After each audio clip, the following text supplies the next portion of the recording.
आइए प्रिय, हम आज के वचन में चलेंगे। हम पढ़ने के लिए निकालेंगे लूक का उसका 23 बाब उसकी 39 आयत। प्रियो, पहले हम इसकी हेडिंग देखेंगे जो लिखी है मन फिराने वाला कुकर्मी। आप सब इस स्टोरी के विषय में जानते हैं। वचन बताता है जो कुकर्मी वहां लटकाए गए थे उनमें से एक ने उसकी निंदा करके कहा, क्या तू मसीह नहीं तो फिर अपने आप को और हमें बचा। प्रियो, ये उस समय की घटनाएं हैं जब यीशु मसीह क्रूस पर थे और परमेश्वर का वचन बताता है कि दो और व्यक्ति क्रूस पर यीशु मसीह के साथ लटकाए गए।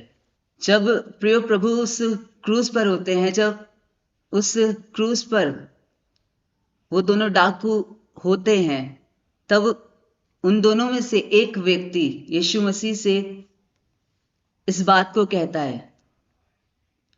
प्रियो, उस समय में वो व्यक्ति पीड़ा में है, वो तकलीफ में है, वो दर्द में है, वो परेशानी में है, वो उस दर्द को सह रहा है, इस पीड़ा को सह रहा है। तब वो व्यक्ति इस बात को यीशु मसीह से कहता है, क्या तू मसीह नहीं, क्या तू परमेश्वर का पुत्र नहीं है? अगर है तो हमें और खुद को बचा। अर्थात वो कहता है कि तू हमें और अपने आप को बचा अगर तू परमेश्वर का पुत्र है तो। प्रियो, वो एक सवाल को यीशु मसीह के सम्मुख रखता है, क्या तू परमेश्वर का पुत्र है?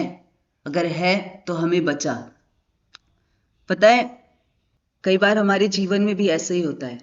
कई बार बहुत सी परेशानियां हमारे जीवन में आती हैं, बहुत सी तकलीफें हमारे जीवन में आती हैं, बहुत सी चीजें हमारे जीवन में आती है। जैसे इस व्यक्ति के जीवन में था, ये तकलीफ में था, उस समय ये दर्द में था। इस सवाल को यीशु मसीह से कहता है, वो कहता है अगर तू मसीह है, तू हमें बचाना है, तो हम इस तकलीफ में क्यों हैं? क्यों हम इस पीड़ा में हैं? क्यों हम इस दर्द को सह रहे हैं? क्यों हम इस क्रूस पर पाए जाते हैं? वो यीशु मसीह पे सवाल को उठाता है, उनकी निंदा करता है। पता है, कई बार हमारे जीवन में भी ऐसा ही होता है। कई बार हम पर जरा सी भी परेशानी आ जाती है, थोड़ी सी भी तकलीफ हमारे जीवन में हमें फेस करनी पड़ती है, थोड़ी सी भी दिक्कतें हमारे जीवन में आती हैं, तो पता है हम एकदम यीशु मसीह पे सवाल उठाना शुरू कर देते हैं, प्रभु ऐसा क्यों हुआ? क्यों मैं इस तकलीफ में हूं? क्यों मैं इस पीड़ा में हूं? पता है ये लोग पीड़ा में क्यों थे? ये क्यों उस तकलीफ को सह रहे थे? क्यों ये दोनों व्यक्ति उस क्रूस पर लटकाए गए थे? फिर परमेश्वर का वचन कहता है कि वो कुकर्मी थे, उन्होंने गलत काम किए थे, उन्होंने पाप किया था। परमेश्वर का वचन बताया है कि वो डाकू थे, वो लूटपाट करते थे, लोगों को मारते थे,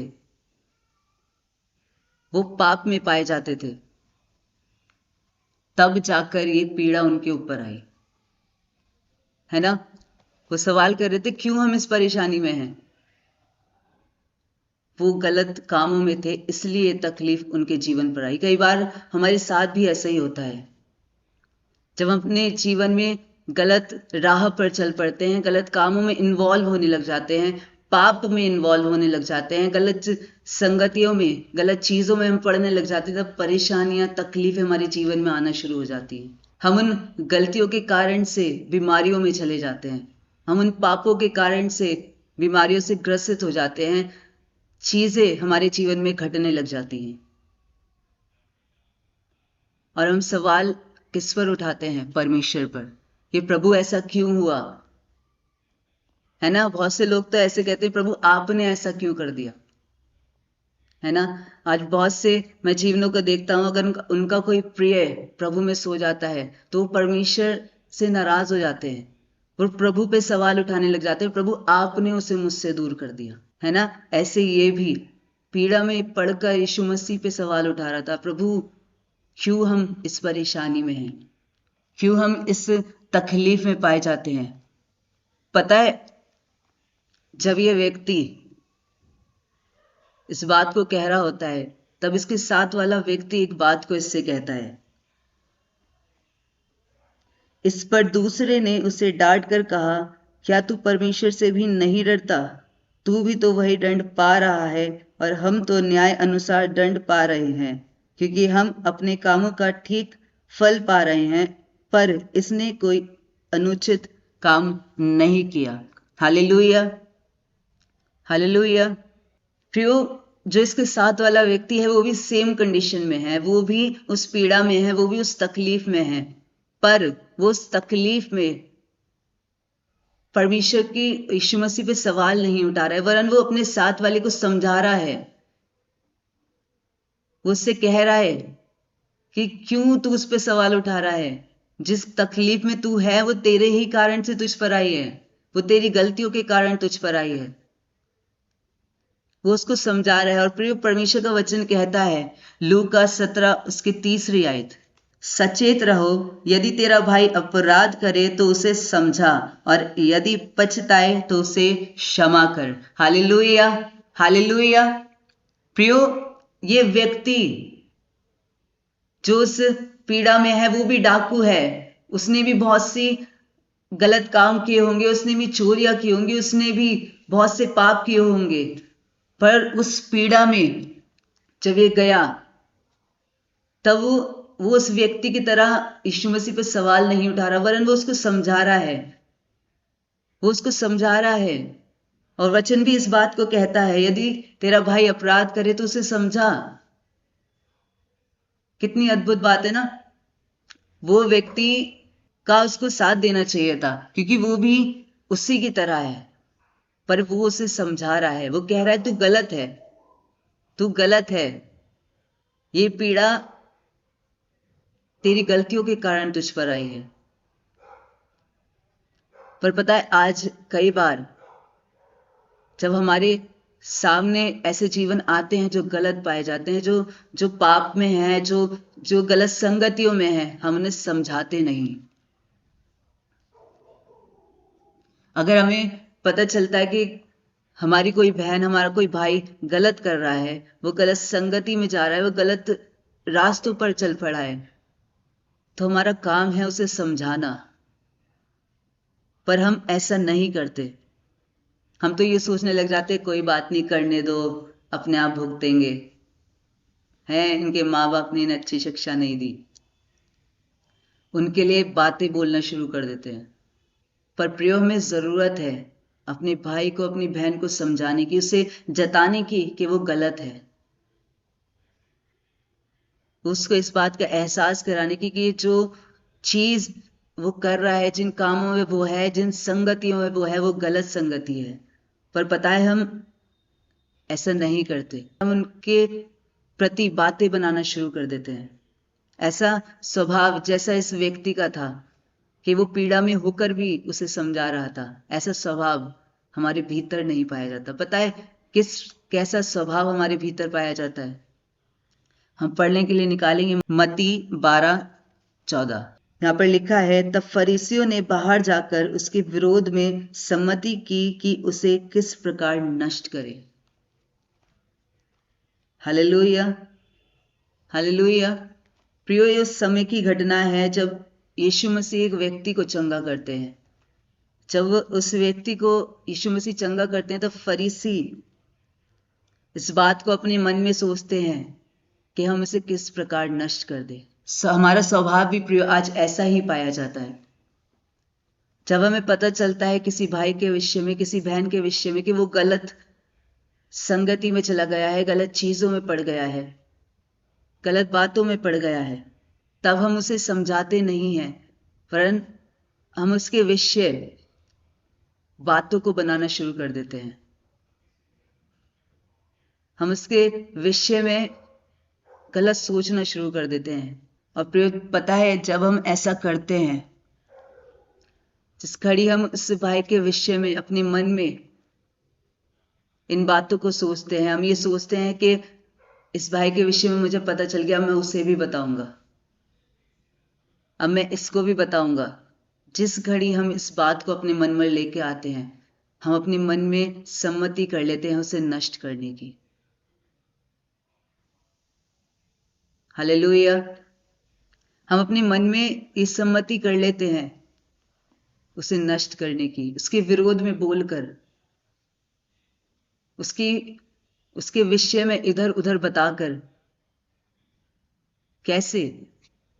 पता है, जब हम उस व्यक्ति के विषय में किसी को बताएंगे और जब उस व्यक्ति से वो अपनी विषय में इस बात को सुनेगा तो वो अंदर से टूट जाएगा, अर्थात वो आत्मा में नष्ट हो जाएगा, है ना। और बहुत से जीवन ऐसे भी हैं जो अपने आप को खत्म कर लेते हैं। यहूदा के विषय में आप सब जानते हैं, है ना। उसने गलती करी, क्या किया था उसने यीशु मसीह को 30 चांदी के सिक्कों में बेच दिया। एक गुनाह था, एक गलती उसके जीवन में उसने की। उसके पास कोई समझाने वाला नहीं था। वो किसके पास गया? फरीसियों के पास। उन्होंने क्या किया? उसे अपने पास से हटा दिया, उसे भगा दिया, उसे समझाया नहीं, उसे भगा दिया। और क्या हुआ उसके जीवन में? उसके साथ वो नाश हो गया। क्यों? क्योंकि उसके पास कोई समझाने वाला नहीं था। आज प्रिय, बहुत से जीवन ऐसे ही हैं जो गलत चीजों में है, गलत संगतियों में है, गलत बातों में वो पड़ गए हैं, पर उनके पास कोई समझाने वाला नहीं है। आज किसी का ऐसा स्वभाव नहीं है कि वो अपने भाई को, अपनी बहन को जाके समझाए कि आप गलत हैं। परमेश्वर का वचन भी इस बात को कहता है प्रियो, अगर तेरा भाई पाप करे, अपराध करे, तो उसको समझा, ना कि उसकी बुराई कर, ना कि उसके विषय में बोल, ना कि उसकी बातों को इधर उधर कर। पता है, जब इस पहले व्यक्ति ने यीशु मसीह की निंदा करी,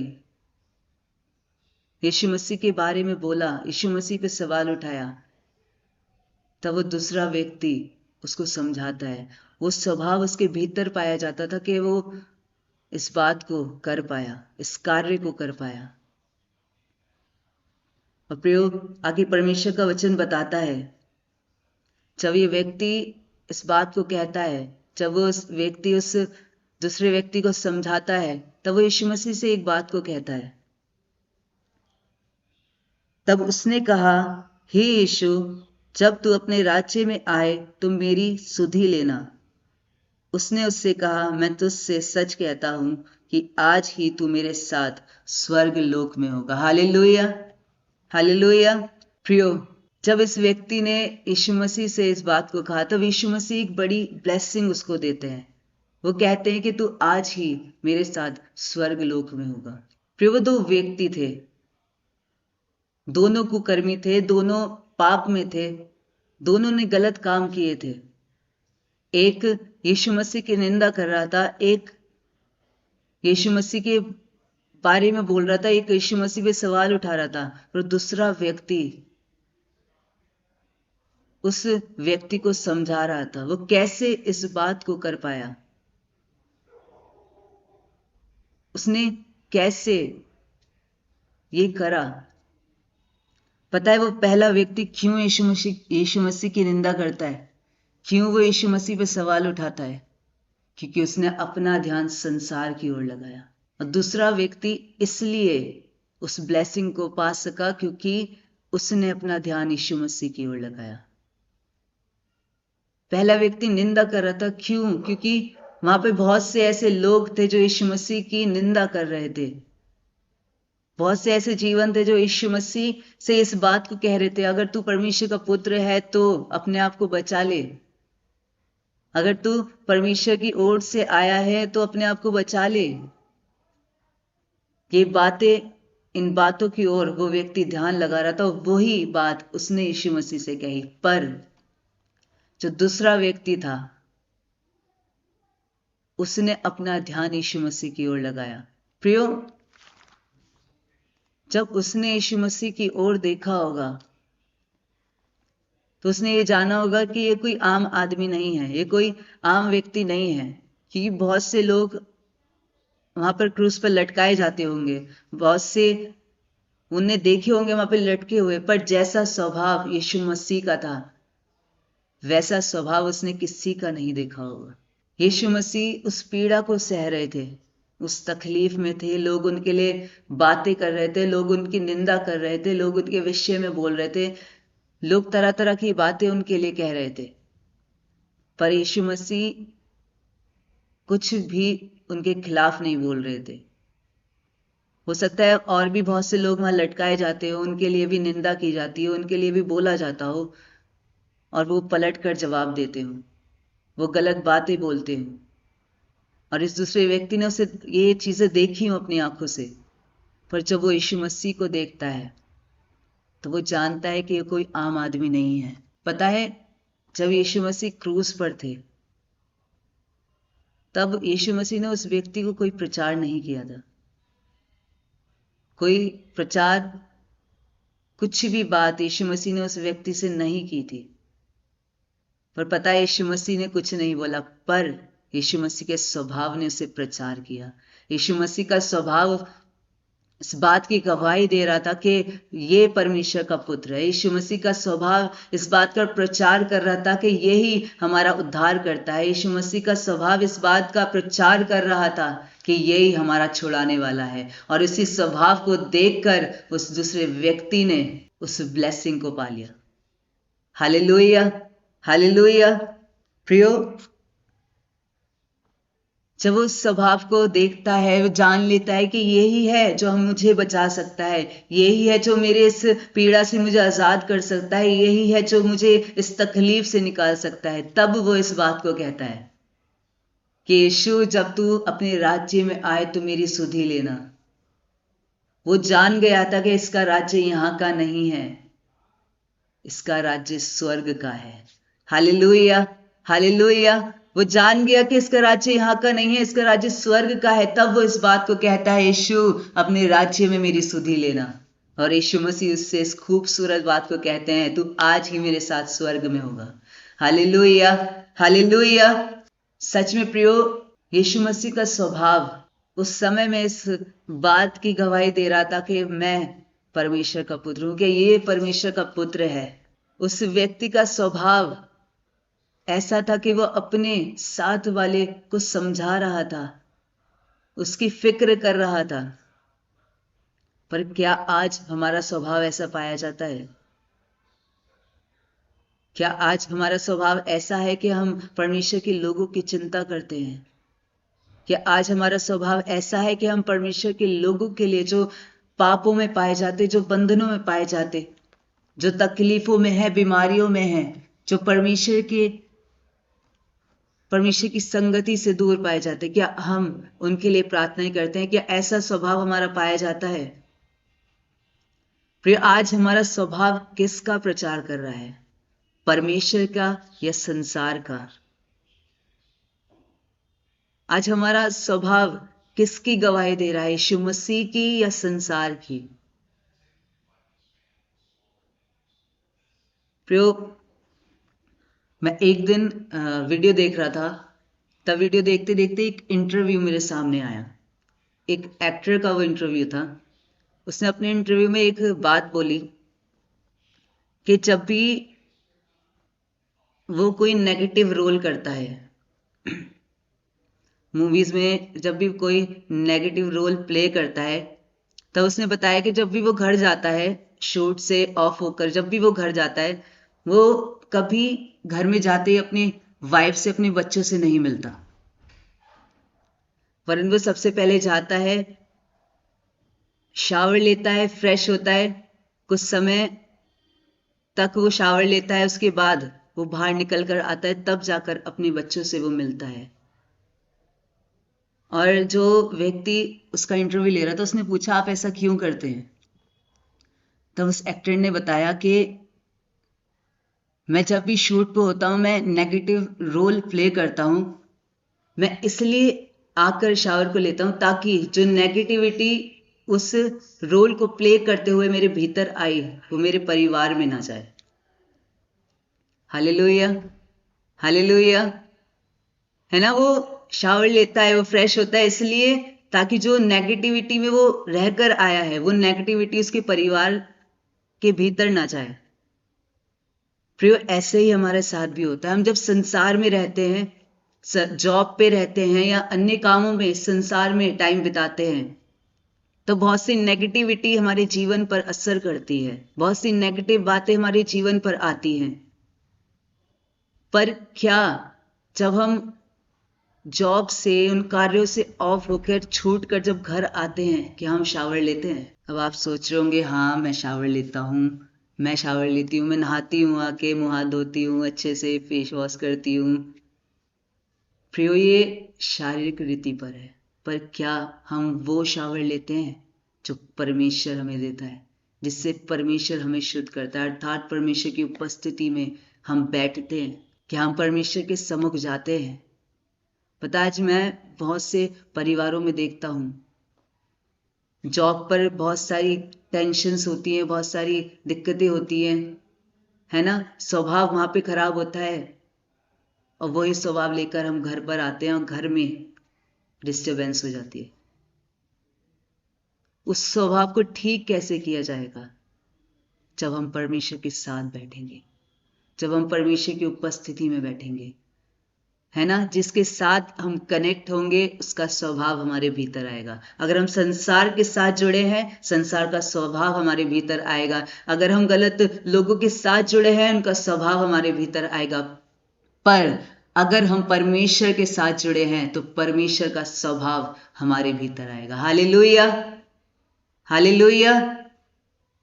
प्रियो, जरूरी है कि हम अपने स्वभाव को परमेश्वर के जैसा बनाएं। कई बार हमारा स्वभाव ही यीशु मसीह की गवाही देता है, और वो गवाही तब देता है जब हम यीशु मसीह के साथ रहते हैं, जब हम यीशु मसीह के साथ संगति करते हैं, है ना? उसके साथ रहेंगे, उसका सा स्वभाव हमारा हो जाएगा। हालेलुया। प्रियो, में जरूरत है इस बात पर ध्यान देने की कि हमारा स्वभाव कैसा है, कि हमारा स्वभाव यीशु मसीह का प्रचार कर रहा है या संसार का? कि हमारा स्वभाव लोगों के लिए ठोकर का कारण बन रहा है? अगर ऐसा है तो हमें अपने स्वभाव को ठीक करने की जरूरत है। आज हमें ये देखने की जरूरत है कि हमारा स्वभाव किसकी तरह पाया जाता है। क्या उस व्यक्ति की तरह जो उस क्रूस पर, उस पीड़ा में, उस तकलीफ में पड़कर भी अपने साथ वाले की चिंता कर रहा था? क्या ऐसा स्वभाव हमारे भीतर पाया जाता है? क्या यीशु मसीह जैसा स्वभाव जो उस क्रूस पर, उस पीड़ा में थे, तब भी उनका स्वभाव प्रचार कर रहा था कि वो परमेश्वर का पुत्र है? क्या ऐसा स्वभाव हमारे भीतर पाया जाता है? अगर नहीं, तो प्रिय, समय है कि परमेश्वर से इस चीज को मांगे। जीवते परमेश्वर से कहे कि प्रभु, आप अपने जैसा स्वभाव हमें दे। प्रभु, जैसा स्वभाव आपका है, वैसा ये स्वभाव हमारा होने पाए। जैसे पिता आप अपने लोगों की चिंता करते हैं, जैसे आप अपने लोगों के लिए निरंतर प्रार्थनाएं करते हैं, वैसे ही पिता हम भी आपके लोगों के लिए प्रार्थनाएं करने वाले हो सके। आज प्रिय, हर एक जन अपनी आंखों को बंद करे। आज की शाम में उस सीवते परमेश्वर से मांगे ऐसे स्वभाव को जो यीशु का प्रचार करता हो, ऐसे स्वभाव को जो यीशु मसीह के लोगों की चिंता करता हो, उनके लिए प्रार्थना करता हो। Thank you father. धन्यवाद। हाँ प्रभु परमेश्वर, इस घड़ी में प्रभु अपने जीवनों को आपके हाथों में सौंपते लॉर्ड। इस घड़ी में पिता अपने समर्पण को पिता आपके हाथों में करते लॉर्ड। हाँ प्रभु, आज परमेश्वर, अगर हमारे स्वभाव गलत है पिता, अगर हमारा बिहेवियर आपको पसंद नहीं है, आपको भाने योग्य नहीं है लॉर्ड, मैं चाहता पिता कि इसी घड़ी से वो बिहेवियर हमारे जीवन से अलग हो जाए लॉर्ड, और आपका बिहेवियर हमारे भीतर आने वाला हो सके प्रभु। आपका सा स्वभाव प्रभु हमारा हो जाए पिता, जो इस बात का प्रचार करता था कि आप ही उद्धार करता है। आज हमारा स्वभाव इस बात का प्रचार करे कि यीशु मसीह ही उद्धार करता है। परमेश्वर, इस घड़ी में आप अपने लोगों पे पिता अपने अनुग्रह को करे परमेश्वर। आप अपने कब्जे को ले प्रभु।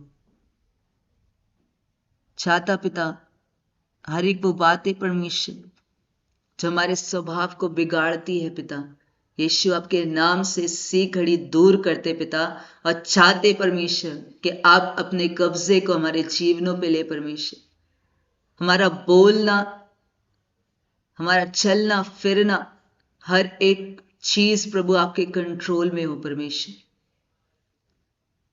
प्रभु चाहता कि आप अपने अनुग्रह को करें, आप अपने कब्जे को लें। यीशु मसीह के नाम से मांगते हैं, आमीन।